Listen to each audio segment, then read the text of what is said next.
You are listening to Visionaries Wrestling Network, providing your perfect podcast experience.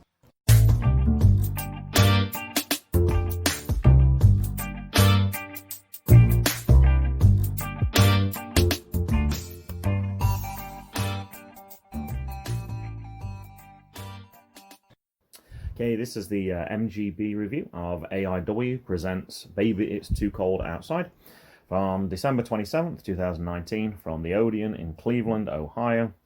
Doors opened at 6:30 and bell time was 7:30. Now, normally straight away we talk about what happened as we went there.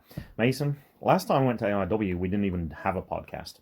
So I know we've talked about little bits beforehand, but how about a top three moment? Let's go classic MGB. How about, from what you can remember, and I didn't tell you were going to do this either, tell us some of the three things, or perhaps the three most memorable things. How about that? Okay, so when we were waiting outside, it was like 16 degrees outside, and there was a guy in shorts and a t-shirt.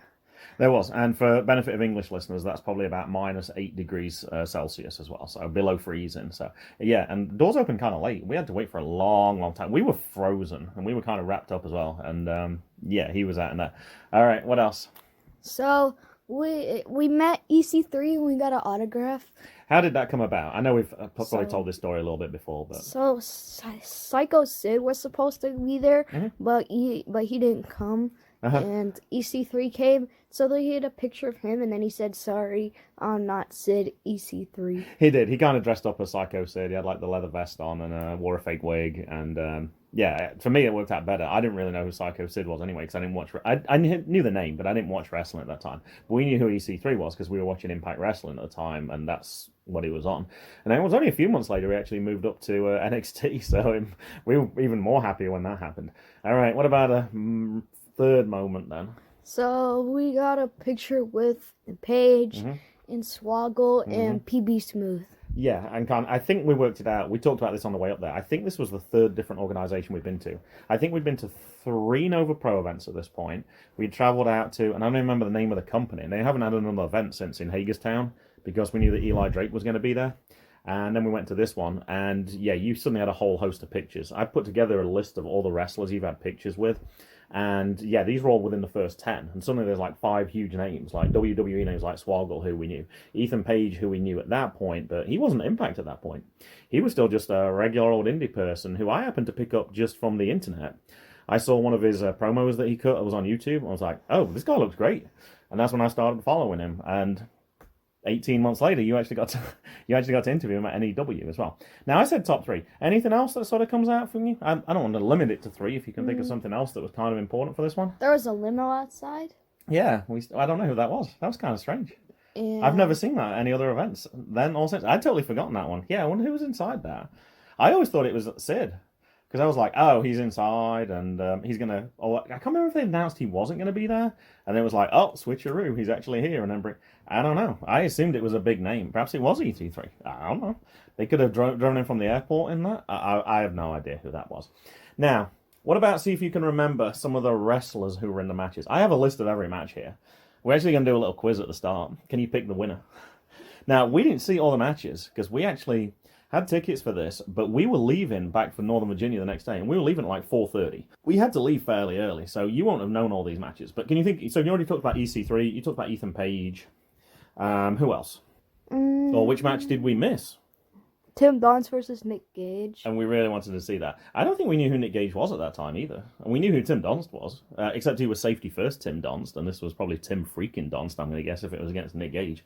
We actually got to see that match anyway at Nova Pro a few months later, but anyway. Any others? There was one more. I think you might just have forgotten who it was. Joey Janela and Eddie Kingston. That's because I mentioned that to you this morning a little bit. All right, let's go through then. Let's go through the card. I'm going to read them to you in alphabetical order and see if you can pick the winner, okay? First match, Louis Linden and Tom Lawlor. Filthy Tom Lawlor. Tom Lawlor. Filthy Tom Lawlor won, correct. So we did see Tom Lawlor before, and actually we'll talk about that later. Tom Lawlor obviously features in this card that we're going to talk about today. All right, next was a tag team match. Mance Warner and Sean Schultz versus the Young Studs, who were Bobby Beverly and Erick Ryan. Oh, we saw Mance Warner before, too. That's what I'm talking about. I didn't even realize that. I thought that was my first time. I'm glad I went back and looked at this, because I honestly thought that was the first time I'd ever seen Mance Warner, and I was like, oh, I guess not. Mance team. Mance Warner's team did win. Erick Ryan also featured as well. So that was another name that came up later as well. All right, next match. So you're 2 for 2 so far. 6-man tag team match. Dedication Personified, which was Brian Carson, Dr. Daniel C. Rockingham, and Gregory Iron, versus Dick Justice, E Justice 3, which was EC3, and Matthew Justice. EC3 team. Correct, they did win. And looking from that team, obviously Daniel C. Rockingham features later, and Matthew Justice did as well. All right, singles match, 3 for 3 so far. I'd forgotten this one. Dominic Guarini and Ethan Page. I'd forgotten those guys had fought on each other. Ethan Page? No, it was actually Dominic Guarini. I hadn't remembered that part. And I know we talked to Ethan Page about this one. He only just arrived there on time. I remember he got stuck in snow or something, and he talked about on his vlog, I think, that he literally just rolled up and like, I'm ready. So I guess they switched the order of that match. He was probably supposed to be a little bit earlier, possibly. I don't know. All right, the AIW tag team match. PB Smooth and Swoggle versus To Infinity and Beyond. PB Smooth and Swoggle. As soon as you had your picture with the tag team belts, that was kind of an easy one. All right, you're doing pretty good so far. Now, after this, I'm not sure how many matches we saw. 8-man tag team match. No consequences. AJ Gray, Garrison King, Joshua Bishop, and Trey Lamar versus The Production, which was Colby Red, Derek Director, Frankie Flynn, or Magnum CK. The Production. Correct. And from this one, obviously, AJ Gray, Joshua Bishop, Trey Lamar, and I think that was it. They're the people who featured in the event that we saw. The AIW Intense title match. I think we did see this one. Jimmy Jacobs and Joey Janela. I think this is the last match we saw. Oh, I didn't know if we did see Joey Janela. I don't think we would have known who he was, though, at the time. Jimmy Jacobs? No, it was Joey Janela. But yeah, I know who Jimmy Jacobs was, because I remember saying to him, I said, I really enjoyed your match on Nova Pro the previous night, because we'd seen him on that. This is where I don't think we saw this one. Eddie Kingston and Tracy Williams. Oh, Hot Sauce? Mm-hmm. Yeah, we did see that one. Oh, okay. Hot Sauce. Hot Sauce did win that one, correct. The reason I didn't think, I actually looked, I couldn't see us in the crowd. I watched back on a few matches, and the first match you can definitely see us on the ringside, and on that match I couldn't see us ringside. So that was what made me wonder if we'd left. It could be, of course, we were still getting autographs or something, or we gone to the restroom, or we were getting food, I don't know. Alright, so you can't lose now, because you got 5 correct and 2 wrong. So the last 2 matches were Candice LeRae, Gringo Loco, Matt Cross, and the Laredo Kid. Oh, wow. I remember Gringo Loco. I think that Candice is going to win. Candice did win, yes. And I don't think we would have known who Candice was, but we definitely didn't see that match. Matt Cross also featured in this event. And the title match was Nick Gage and Tim Donst. I don't think we ever watched it. Yeah, we didn't. Nick Gage. Correct. Nick Gage did actually win. And yeah, it is available now on Independent Wrestling TV for people who want to go back and check that out. And we talked about we were going to watch Nick Gage and Tim Donst. I think we'll probably do it afterwards now, but we can certainly do that. All right, so I thought it was a good idea just to quickly recap that and fill you in on some of the missing names. But yeah, it was interesting to me. Some of the people I hadn't seen before, like Mance Warner, we had seen before. Joey Janela. I didn't think we'd seen Joey Janela. We've seen Joey Janela. All right, so parking was tough for this one. We kind of drove around a few times, thought we found a spot, and then it said, oh, you can only park for 2 hours. Like, fantastic. That's awesome. The doors open at 6:30, like I said. We finally got there at 6:40. Oh, my gosh. I had no idea it was going to be like that. Last time we went to the different... I think it was at Mount Carmel, I think it was called. And I knew it wasn't there anymore. They had, like, bleacher seating. So I assumed that's what we were going to get. And I was like, well, let's get that early so we can guarantee we get a good bleacher seat. No seats. Not as far as I could tell. I actually looked back again to see what it said. It says front row seats, stage seats, and I guess the next few rows you could sit on as general admission. There was none left. There was people already in line to meet the Insane Clown Posse. There was no seats at all. So what did we actually do then? So we had to stand up the whole time for like 4.5 hours. If we'd have stayed for the whole time, it would have been. Yeah. So where did we stand? So we stood to the right of the main part where a lot of people stood. We went over to the it was to the left of the entrance. And we got to lean against the barrier as well. There was like a random barricade there, which was kind of weird. Also, it was near the door where some of the wrestlers were going in. And we actually saw Swoggle walk by us, so I was like, oh, this is pretty cool, actually. And we saw other wrestlers come and go and as it was. Smooth, because I had to look like, all the way up. I think he's the tallest wrestler we've seen, I think. I think he was 7 foot. I think that's what he's listed at. Now, what I did want to ask you, though, is, Mason, we talked about this being AIW. What does that stand for? Absolute Intense Wrestling. Oh, you did know. I didn't think you would know that one, actually. I actually wrote down in my notes to begin with, it was Absolutely Intense Wrestling. And I was like, oh, I better check that, because that would be really embarrassing if it was wrong. And then, yeah, I was wrong, actually. They're an American-based wrestling promotion that was founded in 2005 by John Thorne, and it's based out of Cleveland, Ohio, for those who don't know. Since we last came, they've also branched out further, and I know they've come down to Akron as well. And I think I saw somewhere else on the list on Cage Match where they've also gone to. Now, there were 2 pre-matches, and actually the first pre-match was actually going on when we got there, which I was shocked by. I didn't think that was going to happen. I knew they were doing the meet and greets with Insane Clown Posse and with 2 Cold Scorpio, and yeah, I didn't think they would be doing anything. So, pre-match 1 is Johnny Patch, Levi Everett, Brayden Lee, and Ryder Reid. We said, actually, we're standing there, you said, how am I going to take notes? And I was like, I don't know. So I was thinking, we're possibly not, we'll just do it off the top of our heads. We did that recently on one. We didn't take any notes, and we managed to get 40 minutes. And then after the event, you just turned around and started writing stuff down. So I was like, oh, I guess we are reviewing this. So I started taking a few names when I could. I didn't know these names. I actually had to send a message on Twitter, hey, at AIW, can you help us, basically? We don't know who this is. And yeah, we got a response. So we found out who the names were. So thank you to Twitter for helping us out on this. We didn't know these people, so I couldn't write down their names. So the people were Johnny Patch, who's at Johnny_Decent, the American Daredevil, Reckless, ICWA 2018, Super Indie Champion at IWC Wrestling. Levi Everett at Levi Everett 5. This account is run by Levi's ambassador and is no way endorsed or affiliated with Levi. I had no idea what that was. So anything that's posted there might not come from Levi. Anyway, Brayden Lee at Brayden X Lee. Straight Brazy. Alright, Mason. I'm a little bit old, so I'm not up on all the cool words and that. Brazy. I had to look this one up online. Any ideas? No. It's just crazy, but it replaces the C with a B. And it says, because if you are a blood, you don't use C. Okay. Do you know what blood are? Yeah. What's that? So there's 2 different things. There's a Crip and a blood. There is.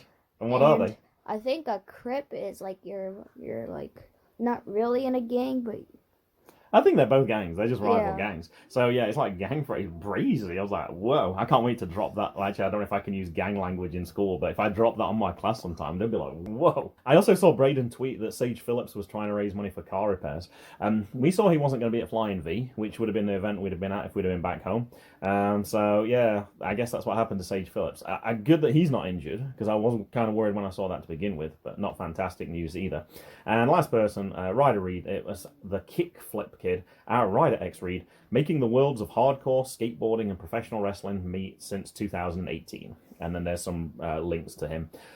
His review package actually reminded me of Seth Rollins, when he had his black and like he had his blonde streak through, and actually had a beard that kind of looked like him as well. Because that's kind of, I'm reading these names to you, you probably don't remember which one is which right now. But anyway, I guess that's kind of not too important. I remember which one Ryder Reid is. Oh, okay. That's Seth Rollins guy who I just mentioned. Yeah. All right, go on. What you got for this match? I didn't take any notes because I didn't know who they were. Oh, I thought you wrote something down at the end. No. All I remember is Ryder Reid won. We should have probably talked ahead of time on doing this one. All I remember is there were some crazy flips in this one. The other thing we noticed was, you mentioned to me straight away, there wasn't many younger people there. And you're right, you said you saw a kid who was like 8. On the front row, we did see there was a girl who was, well, we later find out she was 6 years old. And there were some crazy flips right to where she was sat. We're like, oh my gosh. They kept having to pass her backwards in the crowd. It was kind of funny. She had a big smile on her face the whole time, because that was the thing I kept checking. I was like, is she okay? Is she scared? Because I remember Jackson got a little scared, but no, she had a huge smile on her face. There was somebody else even younger than her. I think it was like, because he was playing on like a Nintendo Switch in front of you. Yeah, he wasn't there for the whole time, but yeah, there was some young kids there. But yeah, there was a lot of big flips in this one. I do remember that. I remember it was a good match. I was like, oh my gosh, we got straight into it. It's like, whoo! Wasn't expecting quite that much. I think he was so young, he probably wouldn't even understand all the swear words. Oh, I doubt it. I doubt it. I'd hope not. Not that age. Alright, pre-match 2 then was Calvin Tankman and Zach Thomas. Heavyweight Hustle at Calvin Tankman. Dad, pro wrestler Bizarro Lucha, Luchaversal champion. I've seen Bizarro Lucha somewhere else. I think that's when I discovered, I can't remember what her name is, the skateboarding lady who we saw at Alpha One. Jody Threat. Thank you. She was facing Solo Darling, and I was like, oh, I'll watch this, and that's kind of how I discovered that. Zach Thomas, the man at war, at Zach_Thomas_21, professional wrestler out of Cleveland, Ohio, trained by Ricky Shane Page, and currently training at AIW.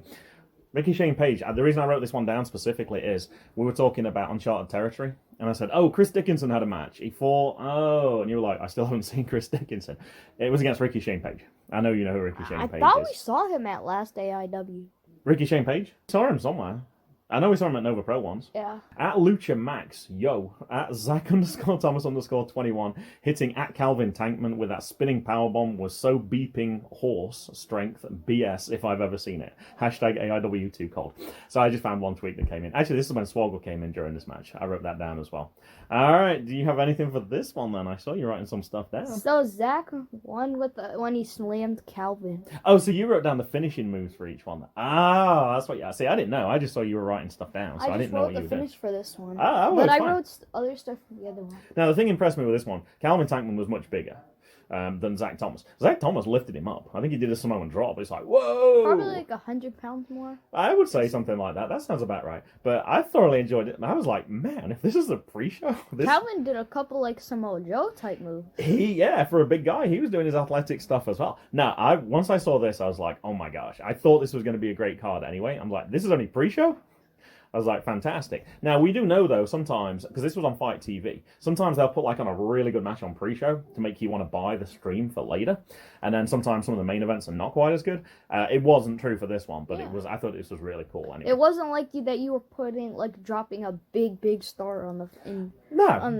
No, it wasn't. Sometimes I know WWE does that. Yeah. But yeah, the match I thought was fantastic. It got the crowd pumped. There was probably only a 5-minute gap then, actually, between this match and the introduction, and it was like, we're going to be live on Fight TV in 5, 4. There was actually a false start. We all go, hey, I-dub, hey, and they were like, oh no, hold on a second. And then they waited for a little bit, and they're like, all right, this time we're going to be on in like 5, 4. Anyway, they got that sorted. Nobody cheered at AIW. Oh, the second time? Yeah, they just cheered. They'd got all the cheers out already. All right, match 1. Dr. Daniel C. Rockingham and Danhausen. Now, I'd actually said ahead of time, there was one autograph I wanted more than anybody else, and it was Danhausen. And I'd already talked about Mance Warner. I was excited because we knew about him as well. Now, I actually wondered with Danhausen, would I actually recognize him without his face paint? Because he's very distinctive. You didn't really know who Danhausen was ahead of time. He's only been on my radar in like the last couple of months or so. And I looked on his Twitter feed. His first page, he has a picture of him proposing to his now wife. I would not recognize him at all. We would walk by him in the mall. I wouldn't even notice he would be a wrestler necessarily. I just wouldn't. All right. Last word on ProWrestling.com. For years, Detroit's Donovan Danhausen, I didn't know he had a first name, has been working on breaking out the Midwest indie scene. But it's only been in this past year, as he became simply Danhausen and adorned himself in a Joker-esque ghoul face, that he's finally become one of the breakout performers of 2019. Yeah, I saw old pictures of him wrestling without his paint on. It looks really weird now. In 2018, he joined Ohio's Absolute Intense Wrestling, where he began to make the change to the character that has captivated the social media world of pro wrestling. So AAW is responsible for Danhausen, essentially, according to this. More and more, he began working as Danhausen AD, and he soon found himself in a new faction, the Production, led by Derek the Director, alongside other members Eddie Only, Frankie Flynn, Colby Red, and Magnum CK. The Production continues to be a big presence in AIW. There was people ringside as well. I wasn't sure. I was like, is that Eddie Only? Because he was part of the safety squad with Tim Dunst. I guess that confirms that was Eddie Only. I'm not sure who the other person was then. The Production was in the first AIW show. It was. I'm glad you picked up on that one. Yeah, I noticed that afterwards as well. At the time as I wrote that down, I hadn't done that. It was later I went back to do that, so I hadn't noticed that one. Go ahead, Mason. Tell us about this match. So they stopped to do like a dance. I don't remember what the... Tequila. Yeah. Now, I had to check. I wasn't sure if this was if this was something they did every match, because I don't know Danhausen that well. I'd seen one of his matches, but I couldn't remember. I knew there was some music, but I wasn't sure if it was the same music. So last night, I actually watched Alpha 1, and there was a match between, I think it's Dan the Dad, Danhausen, Effie, and Orange Cassidy. It's Tequila. They do it all the time. That's one of his things. So I love that. I thought that was really good. So they coordinate it with a certain part of the song. They do like a kick, or they do a punch, or whatever. I love it. So we got a song we can add to our playlist as well. Tequila can be added to our independent wrestling music playlist now as well. So the crowd starts chanting Dr. Dingo Head. Yes, they did. And then DCR, I think. Yes. They win with their feet on the rope. Yeah, his feet were like on the third rope. Yeah, DCR is D for Daniel, C, and then Rockingham is with an R as well. So yeah, DCR. He has that on his uniform as well. There was one other chant I liked from the crowd as well. It was Deck the Hausen. So I don't think you realised at the time everything is Hausen with Danhausen as well. Because I kept saying to you, oh, you're Masonhausen, and things like that. So they were doing that. So one group was actually singing at one point, Deck the Hausen, and another group was going, ho, ho, ho, Deck the Hausen, ho, ho, ho. Danhausen is, however, I was so happy it was one of the first matches, because we thought, how long are we going to be able to stand? We weren't sure, because we've never had to stand for a wrestling match before. How long are we going to last? An hour? 2? 3? And Danhausen was the person who I wanted to really see. So, I was kind of glad. It was like 3.5 in the end. Now, also, with being at the back, I mentioned earlier, people walk by us. One called Manders, he walked by us on this one. He ducked down so he didn't get in our view. What a cool guy. He was the only person that did that. Everyone else, because you walk through pretty quick. You're only going to miss like half a second of a match. He was so respectful to the people around us, he even ducked to do that so as not to spoil our enjoyment, which I thought that was really cool of him doing that. Now, I got one more thing from that same interview. He's developed a cult-like status in the US Indies that grows exponentially every day. With an army Hausen of the dead following his every movement, with Warhorse and Effie at his side, look for Danhausen to break out even bigger in 2020. I said that on the way back. I said Danhausen is my pick for 2020 to be like the biggest improvement or biggest name. I saw one other thing that was kind of funny on this one. The ring announcer sat down on the chair in the corner of the ring. It looked like he was drinking a beer with a straw in his glass. I couldn't tell from the colour of the liquid. Normally you do that with a shot drink. It looked like a beer. I don't know for sure. All right, match 2 is Team Create a Pro, which is VSK, CPA, and Bear Country, against Team AIW, Big Twan Tucker, Dominic Guarini, and PME. PME being the Philly Marino Experience. I've got one more track for us, Mason. I did notice the Philly Marino Experience came out to Susudio, which is a song by Phil Collins. And I was like, oh, did they pick Phil Collins because of Philly Marino? I don't know. Could be a total coincidence. I'm not having as much for this one. I couldn't find a single thing on Twitter for PME. I couldn't find a tweet. Like if you do a Google search, you get something. All I could get back was like one picture of them. I did find something from Twan, though, who was on their team. Twan from July 17th. This is from lordsofpain.net. The man who appeared on last night's WWE NXT episode for the angle with NXT champion Adam Cole. Antoine? You're not going to say baby? Come on. Oh, baby. Jeez. Give you a little gap there. And Johnny Gargano was indie star Big Twan Tucker of AIW. Tucker was trained by Gargano and Candice LeRae. There's a lot of people who are trained by Gargano and Candice LeRae. We probably saw that match. So we've probably seen Twan Tucker before and didn't even realise it was Twan Tucker. But I thought that was kind of cool for this one. Bear Country is really difficult to find as well, because obviously that's such vague words. Like Bear Country, you're going to find things about bears. Anyway, I did find a cage match review of them. Really good big man tag team on the horizon, very reminiscent of the Steiners, but timeless nonetheless. They have great chemistry with the Butcher and the Blade, a chemistry that should be attended to by the main indie promotions or even promotions with TV. These guys would be great for MLW, AEW, WWE, NXT. Would be cool, but they already have like 4 teams just like this one. Super underrated duo overall. The reason I picked out that review, after somebody wrote this one, Butcher and the Blade have actually just joined AEW. They're actually Butcher and the Blade and the Bunny. Bunny is Ali, who used to be on Impact. So I thought that was a good one for this. Go ahead, Mason. What you got?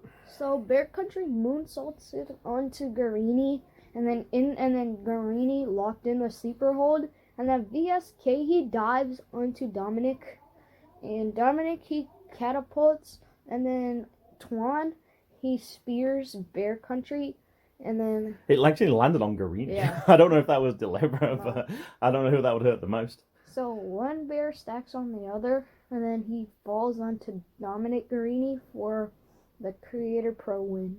Now, I actually saw PME actually did a move like Coach Mikey did on Uncharted Territory the day before. One of them knelt down on the side of the ring. The person ran the ropes, ran across, stepped on the person's back, and then did a flip into the crowd. So I noticed that one. It looked really cool. What else did I get on this one? Yeah, I think that was it. Now, the biggest surprise for me on this one was 2 heels won straight away. Once the main card had started, I kind of didn't suspect that. There was a lot of boos. And also, I put it this time, are you allowed to take pictures? I didn't see anybody with phones out, which is really unusual at a wrestling event. The only cameras I saw were the professional cameras. And you saw people take like a sneaky peek, like they'd get the camera out, take a picture, put it straight away, and I'm like, oh, I'm not sure what's going on here. So, because I was taking a couple of pictures, and I was like, ooh, perhaps I'd better stop. I'm not sure what the, I don't want to get kicked out because I took a picture or anything. But anyway, that question would get answered later. I'm surprised they didn't do that at the start, though. Like, explain to the fans, perhaps before they even came on Fight TV. I'm sure a lot of people go to every event, but for people like us, we didn't really know. Last time we went, I took a ton of pictures. All right, match 3. Lee Moriaty, who was Tiger style, that's Taiga style, defeated Alex Shelley. But the question, Mason, before I get to anything else is, did you recognize either of these 2 people? Did you recognize Alex Lee? Shelley. How do you recognize Alex Shelley? Because I thought we saw him on Ring of Honor. Oh, you got a much better memory than me. Okay, so Alex Shelley is an American professional wrestler. He is better known for working for Impact Wrestling as one half of the Motor City Machine Guns with Chris Sabin. He first gained fame on the independent circuit working for Ring of Honor. He has also worked for New Japan, where he's a former 3 times IWGP Junior Heavyweight Tag Team Champion. Aside from wrestling, he is the lead singer of a rock band called the High Crusade, which features his friends, who are Chris Sabin and which other wrestler? You didn't know you were getting a quiz today. Colt Cabana. Nope. Petey Williams. Oh. We knew Petey Williams had a band. That's part of that band. Wow, that's really cool. I didn't know that it was a band all made up of wrestlers. Alex Shelley fought Colt Cabana. Who's He awesome. did. Don't worry, I'm getting there. On September 22nd, 2017, at Death Before Dishonor 15, the Motor City Machine Guns defeated the Young Bucks to win the Ring of Honor World Tag Team Championships for the first time. They'd eventually lose against the Briscoes at Ring of Honor's 16th anniversary show. July 21st, 2019, Shelley came out of retirement to team up with Jay Lethal and Jonathan Gresham to beat the Kingdom. On August 9th, 2019, at Summer Supercard, Shelley was defeated by Matt Taven for the Ring of Honor World Championship. And then, as you just said, December 13, 2019, at Final Battle, Shelley defeated Colt Cabana. I felt so embarrassed when I was like, that was only 2 weeks ago, and I did not remember that was Alex Shelley. The reason I read all those matches out, that's some big matches. That's some huge matches. Yep. And yeah, I did not recognize Alex Shelley, I have to admit, at that point. So, yeah, I'm obviously going to have to pay more attention to Alex Shelley. I recognized him. You did, I did not. And you remembered that match, because I don't think we even had that as a promo when we did our review for that, and you remembered that part. Now, the only thing I really wrote down for this one afterwards was, I noticed Alex Shelley had a mouth guard. Seems sensible if you're wrestling, you're getting kicks to the face. My question is, why don't more wrestlers do that? Hardly any wrestler. I can only think of one other case where a wrestler's put a mouth guard in. Remember Vader Scott put one in? Oh, I even know. And it was like a colourful one or something. Akira Tozawa. Akira Tozawa. I was just thought of that as soon as I said that. I was like, dang it, there's an extra one because Jay always comments on the colour of it, whichever it is. Besides those 3, I can't think of anyone. It seems like wouldn't that be really sensible to do that? Or are they putting it in beforehand and we're just not noticing it? I don't know. I know you're not wrestling in your wrestling club right now, but do you know, is that something that you need as part of your equipment? So. Okay. And I know that's a little different, but yeah, I thought that was kind of strange. So, I think you can't, talk with a mouth guard. Oh, so you can't call moves? Yeah, and you might not be able to, I still don't know on that. How much is called by the wrestler and how much is called by the ref? Because I know sometimes the refs tell them moves as well. And that's something I'd be kind of interested in as well, what the breakdown of that is. All right, anyway, tell us about this match then, Mason. So, they went out of the barricade near us, and then so after that, Lee, he went from the top rope to jump onto the entrance, but missed. Yeah, there was some spots on this match where it's like, oh, he's not going to do that, is he? And it's like, oh, shoot, I guess he did. Yeah. And I missed the finish. I can tell you who won. I know Lee Moriarty won. I know that. After the match, Alex goes to the front row where the girl is sat, and he says, how old are you? And she says 6. That's how I knew that earlier. So he asked her to cover her ears, and then she did. And he's like, that was beeping BS. And he calls Lee back out. He says, quote, I'm no mathematician, but my arithmetic says that's 1 and 1, end quote. He offers a no-quit match, and Lee accepts. So I know for sure that Alex did actually win that one. From @FateKincaid, which is Alex, Thank you at AIW Wrestling for the chance, the quality opponent, and the amazing crowd. My day started at 5 a.m. in a gym, progressed to treating patients at the clinic, to driving hours in order to have at Apex of Combat beat my ass. I wouldn't have done it without hashtag pro wrestling love. He's a nurse? I guess so, or a doctor. I don't know. I know that sometimes they have to have 2 jobs because one's not enough. Anyway, match 4, Colt Cabana and Swoggle versus 40 Acres. Of course, Trey Lamar and AJ Gray we talked about earlier. And Swoggle was also at the 2017 event as well. The thing I noticed to begin with, PB Smooth was ringside. I don't think he was part of 40 Acres when I read it, but perhaps he was. He's clearly a heel for this one. And the other thing we noticed straight away is, he's not with Swoggle anymore. Yeah. That was the last time we saw it. All right, Mason, go ahead. What you got for this one? So, Swoggle, he was pushed into the ref, and then he headbutt into his dingo, and then PB interferes, Allie helps out, and so does Insane Clown Party. Posse. You don't know who ICP are, so don't worry, I'm going to tell you about... Normally I would do my stuff at the start, but I didn't want to spoil it that Insane Clown Posse came in this match, so I actually have it at the end for this one. Then that gave Swoggle and Colt Cabana the win. Wow, I've actually got some stuff before you, actually. So, PB got into the ring, and he pushed Swoggle, and ref Dave Dawson, who we actually have his autograph from that first event as well. I didn't recognise him, actually. Within 2 years, he changed. I can't tell you how he changed, but I didn't recognise him at all. He sent PB to the back, so it was just a 2-on-2 match, which was perfectly fair. Now, Swoggle, I'm trying to remember, they were talking about who's like the bigger guy or something in the ring. This is Colt and AJ, and Swoggle like, I'm the big guy, puts his hand up, asking for the tag, and they're all both looking at each other, and AJ's looking at his partner. Anyway, he finally gets the tag, and he comes in. Anyway, he does a kind of a long bow. And anyway, he gets Colt Cabana, tags him in. Colt Cabana wrestles for like 30 seconds, and then goes back for the tag, and Swoggle's like, already? I don't know if he legitimately needed an extra break or something, but yeah, he had to get straight back in again. I have the stuff that you mentioned as well. Yeah, the cheer for Insane Clown Posse was crazy. I got like a 5-second clip. Everyone's going, ICP, ICP. And then when they do come in, I don't think you mentioned specifically, they had a door set up for this one. And yeah, basically they got the other guys straight through that. I have one more thing. Okay. So what are the guys on the other team? Mm-hmm. He looks Trey like, Lamar? yeah. He sort of looks like Patrick Mahomes. Oh, I don't know. I'm not really sure what Patrick Mahomes looks like, so I'm gonna trust you on that one because you know your football way better than I do. Alicat on Twitter. 2 years ago, I just moved to the Midwest and went to my first AIW during a 5-show loop with AJ. Was Alicat at that event that we were at? That was 2 years ago. Was she in the crowd? I don't think she was even wrestling. She was in the crowd. Oh. You could have been sat right next to Alicat for all we know. I don't know for sure. I went to an infamous after party where me and Mance laid low in the kitchen. Fast forward, I wrestled AJ with the help of Swoggle, Cabana, ICP in the match before Mance's banger. Mance Warner, we're going to talk about him in the next match. All right, Insane Clown Posse. I didn't know much about them. I knew that they were a band, and that's pretty much all I knew, Mason. Wikipedia, which might not be the greatest source, often abbreviated as ICP, is an American hip-hop duo composed of Violent J and Shaggy 2 Dope, and it was founded in Detroit in 1989. Insane Clown Posse perform a style of hardcore hip-hop known as horrorcore, and is known for its elaborate live performances. The duo has earned 2 platinum and 5 gold albums. The entire catalogue of the group has sold 6.5 million units in the States and Canada as of 2007. That's kind of a long time ago. I don't know if they've sold more since. I'm going to guess a certain amount. The group has established a dedicated following called Juggalos, numbering in tens of thousands. That I had heard of. Now, you asked me about the wrestling as well, and I misled you on this one. I didn't think they'd done any wrestling. I was way off the mark. They began wrestling as singles competitors in 1983 in their backyard wrestling promotion, Tag Team Wrestling. I think a lot of wrestlers started that way. Making an appearance together in ECW as the Insane Clown Posse. In 1998, the team had a 3-month stint in WWF.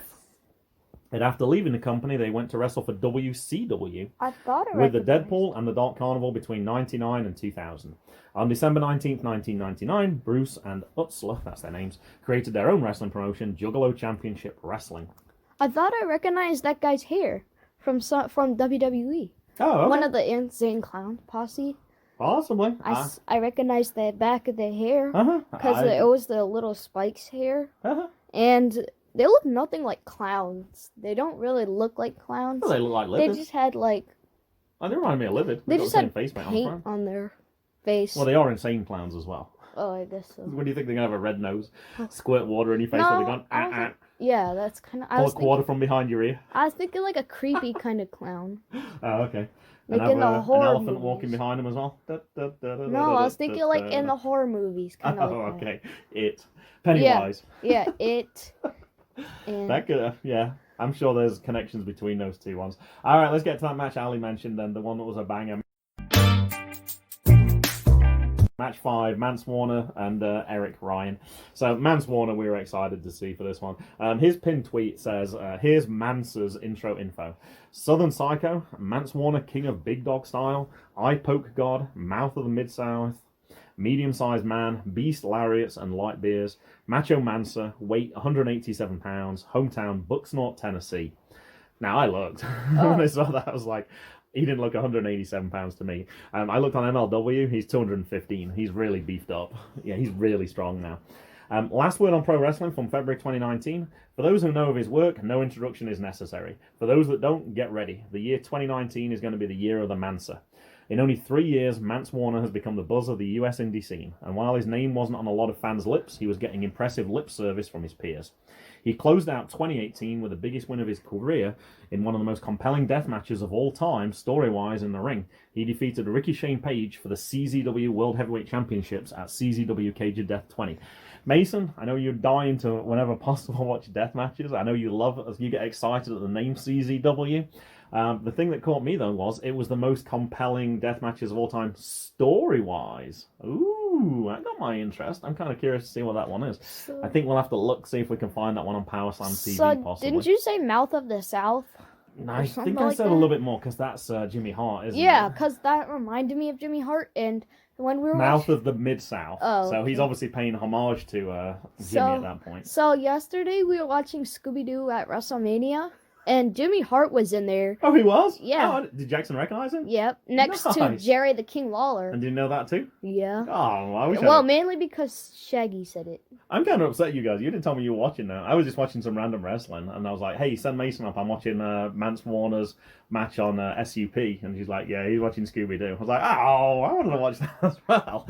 Oh, well, never mind. Now, I'm going to let you talk in a second, but I have a couple of things before the match got started. I don't know if this is true, but a quote from at Annie Magnum. Fun fact, at Mance Warner chugs an entire 6-pack of light beer from the start of his entrance music until he steps out from the back. Legend. That would be a lot. 1, 2, and I'm showing now, literally just tilting my head back. There's no way you could drink 6 beers that quickly. That would be an amazing fact if that's true. I'm hoping someone who listens knows. I really wanted to put at Mance Warner, is this true? He liked the tweet. But he didn't comment on the tweet, so I don't know. Also, at Pod Van Dam. Yo, at Mance Warner, I have a I'm saying beepy because I don't want to say the actual word. Acoustic guitar that I can't play anymore. Want me to bring it so you can do a smash over Erick Ryan's head with it, or vice versa? That's why it said Van Dam on the beat. Ah! And the last part said, and they basically were talking to each other, so it was. Is it cool if it says Pod Van Dam on the back real big? So that explains the start of that story. Because I was because normally when you see those on WWE, like the one that Elias uses, it breaks up so quickly. And the ones that Jeff Jarrett used to use, they used to be paper thin.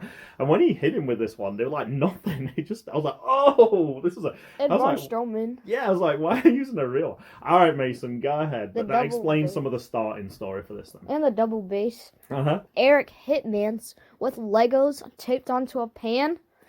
And then there was a whole bunch of forks to each other's head. Mm-hmm. And then Mance was whipped with the chains with forks, with the ends of forks on it. That was funny. And then there was the door was hollow, actually. I thought it would have been a kayfabe, breaking kayfabe, yeah. I didn't realize. It looked more like styrofoam on one. He hit him over the head with it. I think it was this man. Mance. Yeah. I mean, not Mance, it was Manders. And it was, was that later? I'm sorry. But yeah, Well, it was like, obviously. And then Mance wins when Erick hit by the door.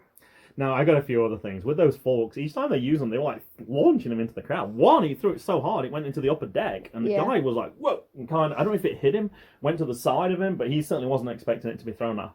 I'm guessing that's one of the souvenirs you'd like, right? I guess. Get a fork from a death match. I thought that was kind of cool. Now, one thing you mentioned, when he got hit by the chain, everyone else was probably looking at the guy with the chain for this one. I was watching Mance Warner. He went up to the hard cam that was around the side. No, sorry, the camera that was around the side of the ring. He was selling to that beautifully. Like he was like, oh, but he kind of crawled over towards the camera and showed that he was in pain. It was a really nice touch. I really thought that was good. So people on Fight TV could really see the pain that he was in. I thought that was really good that he did. Probably didn't have to sell much. No, he probably didn't have to sell too much. But yeah, so I didn't realise that Mance probably wasn't such a big name. And perhaps within a year, he sort of really elevated himself. I also saw a quote from Sami Callihan that I didn't write down that said, people keep saying the indies are going to get worse because everyone keeps getting promoted or whatever. He said, I think the next person who's going to get promoted will be Mance Warner. This was actually from 2018, so Sami Callihan was spot on with that. Mance Warner's definitely a big name now. We certainly knew who he was. I've seen him on Uncharted Territory. We liked seeing him on MLW as well. After this match, you were the biggest Mance Warner fan ever, though. You liked him from MLW, but having seen this match, you were crazy for Mance Warner. That took us into intermission.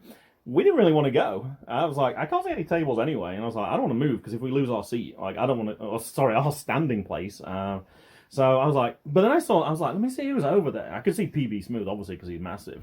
And I looked, I was like, oh my God, Danhausen's over there. I'm like, Mason, just stay here. I was like, I'm going to go. I'm going to see who's actually over there. So I went across, and nobody was actually there with Danhausen. So I bought his autograph.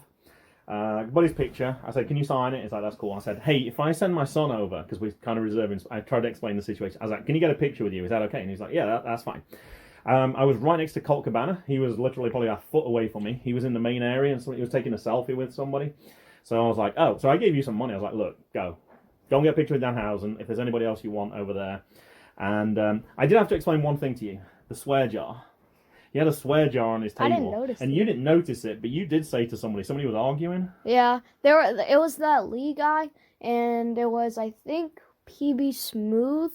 They were arguing if the Lee guy swore. Ah, okay. That's a nice way of collecting a bit of extra money there on that. But yeah, he does that. And I noticed he also did it at Alpha 1 that I talked about last night as well. He was like, no swearing. And I saw him do that at another event as well. That's why he'd be perfect for a PG podcast. No swearing, absolutely. So I gave you $20. Did you manage to find Mance Warner? Nope.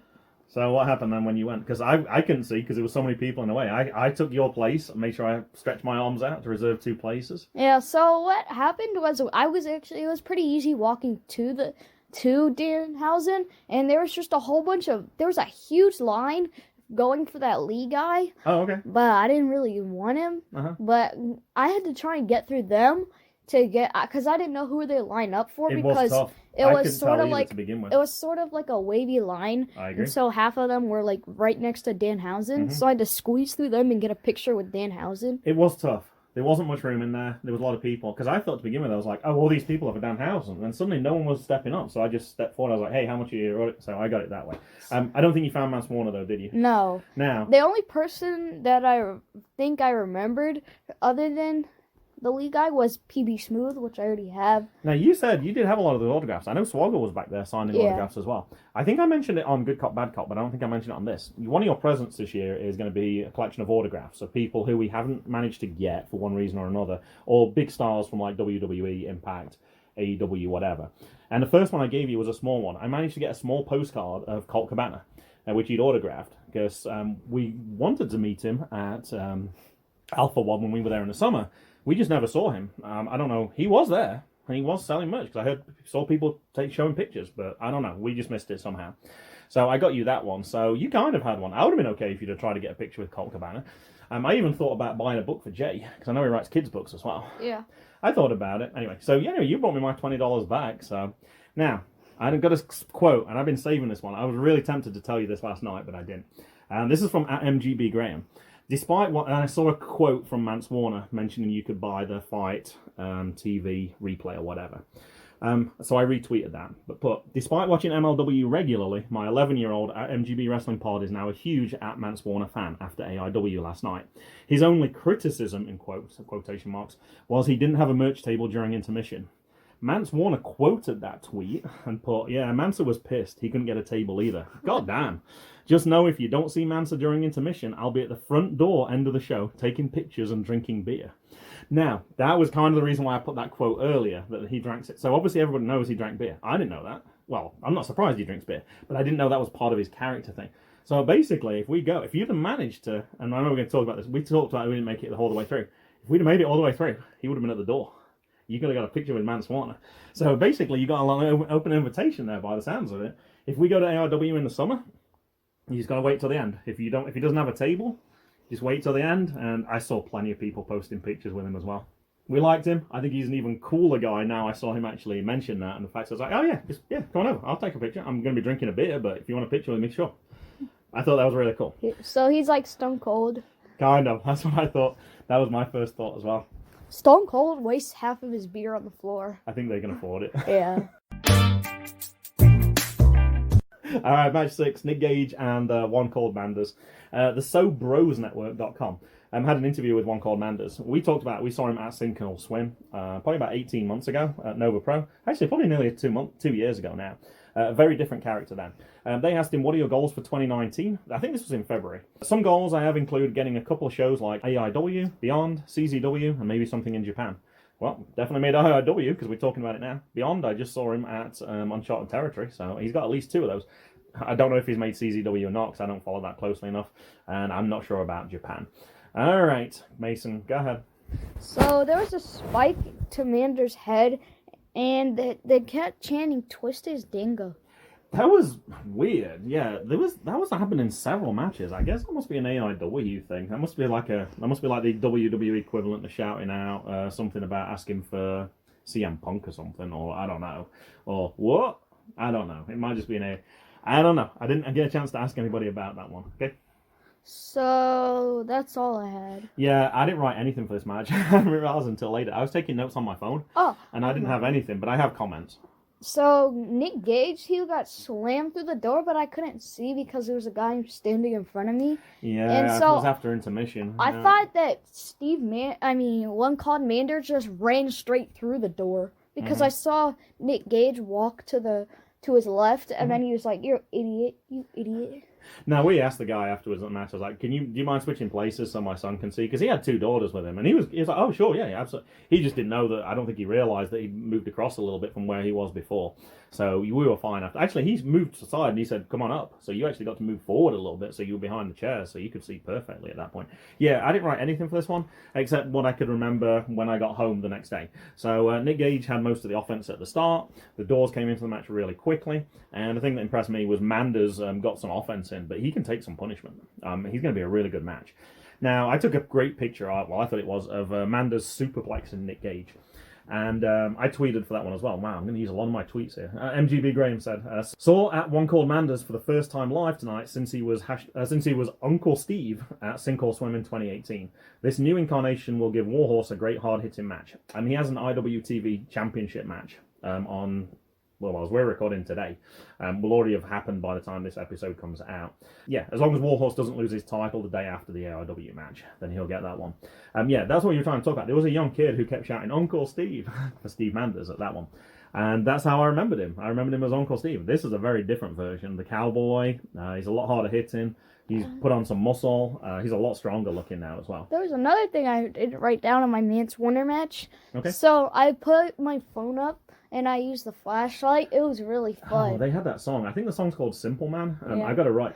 Unfortunately, I can't add that to my my music list right now, but I need to. I saw how fast my phone was draining with the flashlight, and I was like, this better be a big person, because then I'm just wasting my battery for like a nobody. Everybody had that. We didn't know. I didn't know. I didn't recognize. Some people had their like cigar lighters or cigarette lighters out. Oh, that reminds me of something else. People were vaping in the arena. That's kind of weird. So they had their like little lighters up. Yeah. And some people had their flashlights and. Yeah. Yeah, it was kind of weird. It actually reminded me because it was really compact. Now, we said we had to stand. I actually loved that. It was kind of like Beyond. We've seen Beyond where they stand, and it's a great atmosphere. It was a fantastic atmosphere. I love being so close to the ring and having so many people in there. But yeah, when we saw that, so you were like, somebody's smoking. I was like, no, they're not smoking, they're vaping. But it looked like an old style 50s, 60s wrestling arena. For that very reason, like people were allowed to smoke in those days, and it kind of added a little bit to it. When you got the lights coming down, and you get coming through the, I don't think it's smoke, I think it's steam or whatever it is that comes out of it. Yeah, I thought it looked really cool. Some other people quoted about him as well. Actually, One Called Manders said, words can't describe how awesome the past 2 nights were. I've been sitting here trying to think how to start this or what to say it. But super thankful to end 2019 the way that I am. Pro Wrestling's BFF at Nick Man IWA. On the real, at One Called Manders has always wanted it. Even when he was new to the biz, he wanted the big names and the marquee matches. He got a bone thrown his way, and there was nothing really happened. But nothing really happened for him until he, as a joke, shaved his goatee and totally changed his character. And yeah, he really did. Carried on. He had a great 1-2 punch this week with high-level talent on the indies. Held his own versus Nick Gage tonight, and having just watched it, killed it with homicide. Didn't look out of place or out of his element. That was the thing that I thought as well. They were big matches. He looked just fine in that match. So yeah, I think that's another pick for 2020 for somebody who's definitely going to be on the up and up. And somebody I also respect, and I've mentioned his name many times on this podcast, Dylan Hales, at Dylan Waco. Nick Gage is the man. Makes every show he's on better. Makes you remember why you love wrestling. Makes everyone he works with look good. They call him the king for a reason, and it ain't a beeping gimmick. Yeah, Nick Gage. We love Nick Gage. I can't, as soon as we see his name on the card, and I don't think we realised that main event that we missed in 2017, that we were missing Nick Gage at that time, but anyway. So, I don't remember what MDK stands for, but I remember what it stands for when he was with Tara Calloway. What did it stand for then? Murder, Dino, Kill. And then, I know it stands for Murder something kill. Die? Murder, Die, Kill. That makes sense. I don't know. That makes sense. Alright, match 7. Wheeler Yuta, KTB, Macross, and 2COLD Scorpio. Macross at MDog Macross. Fam, and just like that, I've now wrestled in a mind-numbing 28 countries. Thank you, Pakistan. Here's to the next 28. Hashtag wrestling is forever. This is an earlier tweet. After a grueling 27 hours of travel, I'm safely in Pakistan and ready to face off against Rhino. ECW made me fall in love with wrestling, and Rhino was their final champ 20 years ago. I could not have believed this. Wrestling continues to amaze me. Oh my gosh, we've talked before about how the Ugly Ducklings, how many miles they've had to travel. Cabana Man Dan again travelled to DC from Alabama for Flying V this week. 27 hours of travelling. And now playing is different because you can sit and you can read and watch a movie and stuff. That's still a long time. Yeah, I mean, it wasn't as impressive as Mark Adam Haggerty when he traveled for 39 hours straight in a car. He did some serious travelling, yes, when he came to Primetime Pro Wrestling. To finish off the story from Macross again, after 21 flights in 27 days, there's no place like home. At AIW Wrestling, hashtag wrestling is forever. My gosh, that's an insane amount of travelling for one person to do. We've talked about 2COLD Scorpio before because he came to Nova Pro. Do you want to talk about what happened when he did come to Nova Pro? I remember he raised my arm, and that's all I really remember. Yeah, he definitely interacted with you, which was cool. And like I said, I remembered the name. I couldn't remember specific matches with him, but I remember he was somebody I really liked and I was really excited by. And you see him now as a 50-year-old, and I'm thinking, wow, can you imagine what he was like when he was 20 and 30? Yeah, no, I really like him. Wheeler Yuta, we know because he featured many times at Nova Pro, so I chose to focus on Matt Cross for this one. So for Matt Cross, if there was movies on the plane, I guess you could catch up on some movies. Oh, you can definitely catch up on stuff, but it's still draining. Yeah, I know. I would still feel tired after and playing then rides. I was wondering if Yuta was Wheeler or Jimmy. He was Wheeler. Jimmy's only seems to be on MLW. Interestingly, I saw, when I was researching this, I saw somebody talk about him, but they mentioned Johnny Yuta. So I don't know if that's another character or if they changed his name from Johnny to Jimmy. I don't know. It could just have been somebody forgot. I actually misspelled one of the names earlier on something as well. I typed Brandon Lee when I meant Brayden Lee. So it could just have been an accident. Somebody else, when they were mentioning matches, somebody said, oh, don't forget, Brandon Lee was in this match. And someone's like, you joking? That's Bruce Lee's son. So it could just be an accident, possibly, as well. Oh, hold on. I got one more thing. Yuta. I did look to see what he's been doing recently. December 26th. It looks like he has a little section on Twitter now where you can ask him questions. Stole a joke from the first season of The Big Bang Theory because I'm well cultured. Email yutawrestling@gmail.com. Subject, serious wrestling inquiry.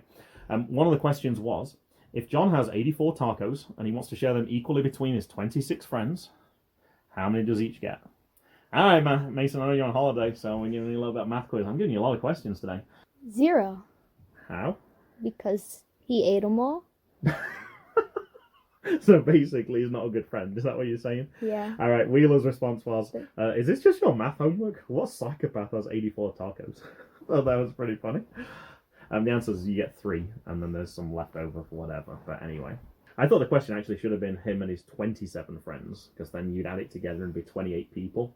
and 28 goes perfectly into 84 3 times, but that's because I'm a math nerd. But go ahead, Mason. Tell us about this one. So so there's 3 outside dives, and Yuta, he jumps from the top onto the crowd, and then there's 2 Colt, Scorpio was on the bottom on the ring. There was 2 on the middle rope, and the Wheeler Yuta, I think, was on the top rope, and then 2 Colt, Scorpio suplexed all of them, and Yuta wins with a roll up. I'm glad Wheeler won for this one. Wheeler Yuta won this. Yeah, one of his moves I was like, oh my god, he's not actually going to do that, is he? And yeah, he did. I think he went up to the top rope and he dived towards where the stage area was, which is incredibly dangerous. He did a couple of moves like he had a couple of moves though. He did more than one thing in this match. Like I wasn't writing down the moves particularly because I know that was your job for this one. And I noticed the classy thing, and I didn't actually write this down. I thought I'd written this down somewhere. 2COLD took some huge risks. One of them was, I don't think he quite got it. He basically caught Wheeler a little bit, and then he fell onto the other guy behind him. Also, as he left, he raised Wheeler Yuta's hand, paraded him around the ring so everyone could see that he was the winner. He also went outside and did it with, I think it was Matt Cross. He raised his hand as well. Like, what a quality gesture to acknowledge the other people in the ring for a great match as well. But I think he was actually injured in this one. After that, he was like, he was holding his back because he was on our side of the ring. And somebody escorted him through a different exit, the door where we saw people coming in and out. Yeah. So I don't know if he could make it back up the stage or whatever, but I think he just needed to get to the back as quickly as possible. Now, we talked about autographs and ones we couldn't get. I got this for you before I even knew that he was actually going to be at AIW. And you got it as one of your Christmas presents early. You're going to get some throughout the year. Yeah, you got your 2COLD Scorpio autograph. So, I think they were going for $20 at AIW. I know I didn't pay $20, but I know you didn't get to meet him either, though. Alright, let's move on to match 8. Erick Stevens and Eddie Kingston. Now, I was excited for this one because this now means I've seen all the IWTV champions. So, Erick Stevens actually defeated Orange Cassidy. He ended his streak. Alright, Mason, so here's your next quiz. Tell me all the IWTV champions then. Hot Sauce. Hot Sauce was the first. Orange Cassidy. Yep. Warhorse. Erick Stevens. Mm-hmm. You're missing one. Yeah. Somebody we saw at Nova Pro this year. Oh. How long was he IWP? Do you need a clue? No. How long was he? All right, I'm going to give you one clue, and with my one finger, I'm going to touch Chris Statlander. Touch your head. Chris Statlander, yes. So I was kind of excited by that one. The thing that and also you haven't been watching. I keep forgetting you don't watch NWA. So Eddie Kingston's on there. I know that he won one of their championships. It says on Twitter he's best known for his time in Impact Wrestling under the real names Kingston and King. He is also well known for his work in Chikara, AAW, CZW, Independent Wrestling Association Mid-South, Pro Wrestling Guerrilla, and Ring of Honor. So obviously he wrestles with a lot of people. Go ahead, Mason.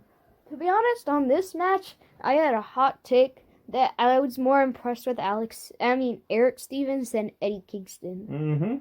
Now, I said that's interesting because I have something that's going to conflict with you on that one. When they were doing chops against each other, Eddie's chops were really loud. Like when they hit, you could really hear them. When Erick did a supplement, you couldn't even hear a sound on some of them. They were really weak. When he did the second one, I think he made sure he hit him even harder to make sure it was loud. And that happened. They did some other moves and they came back to it and they did the same thing again. Eddie's chop was like, oh, and then Erick did one. It was like, eh.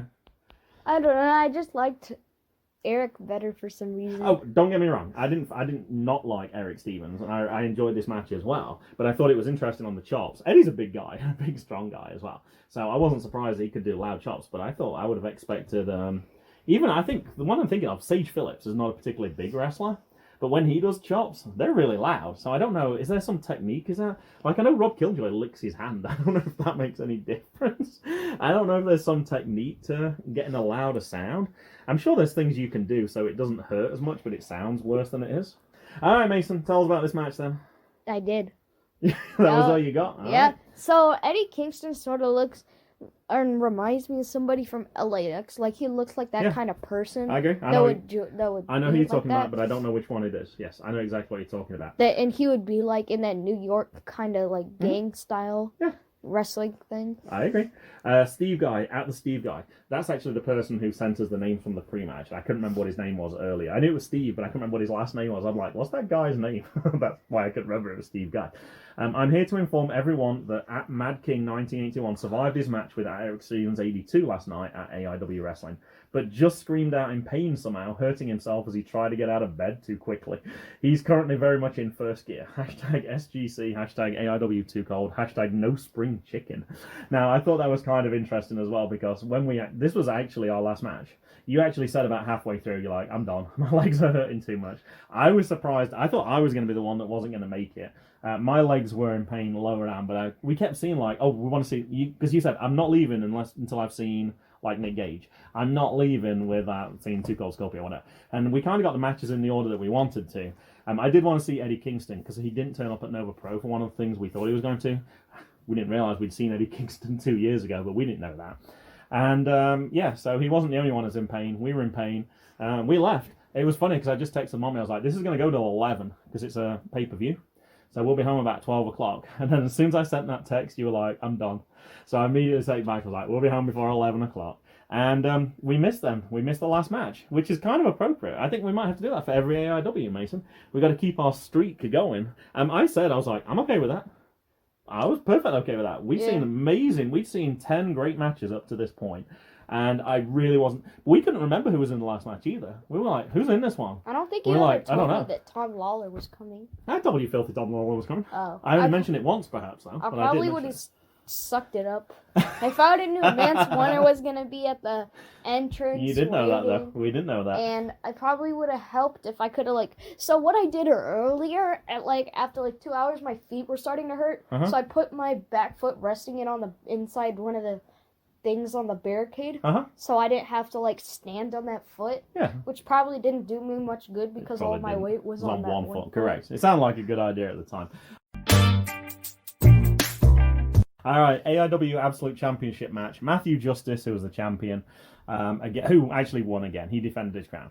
He defeated Joshua Bishop and Filthy Tom Lawlor to retain the AIW Absolute Championship. So, I'm going to tell you about the people. Filthy Tom Lawlor, at Filthy Tom Lawlor. Too filthy to clean up my act.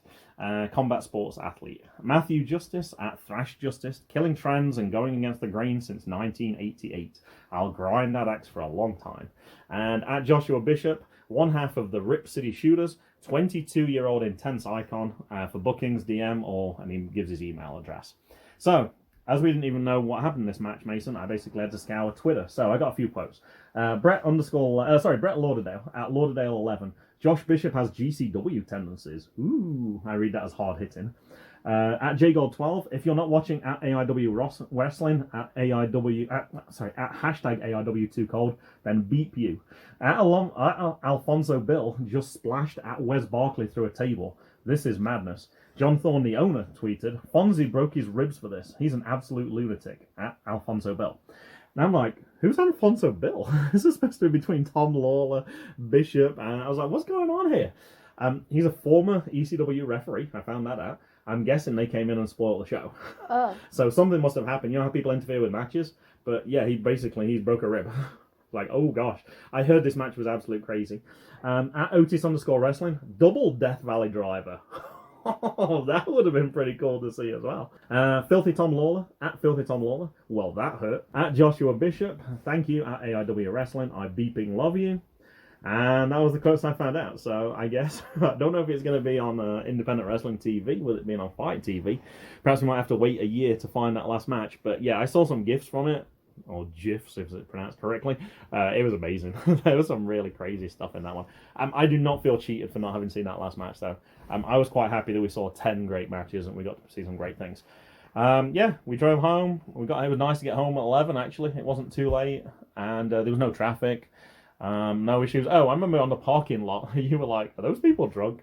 There was a clear bachelorette party, and there was women they were singing loudly, and you're like, that's the only way I can tell when someone's drunk, when they're singing. Like, these girls were singing pretty loudly. That's about the only thing I can remember on the way home. I think that's about it. Yeah. Anything else, Dad? No. Done. Boom. It's goodbye from me. And it's goodbye to me. And it's goodbye from them. Goodbye.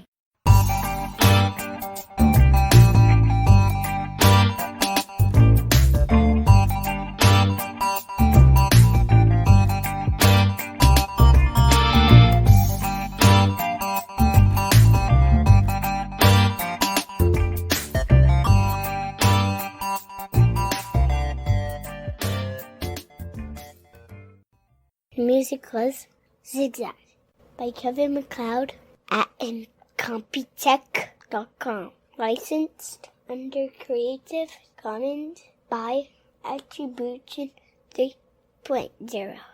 http://creativecommons.org/licenses/by/3.0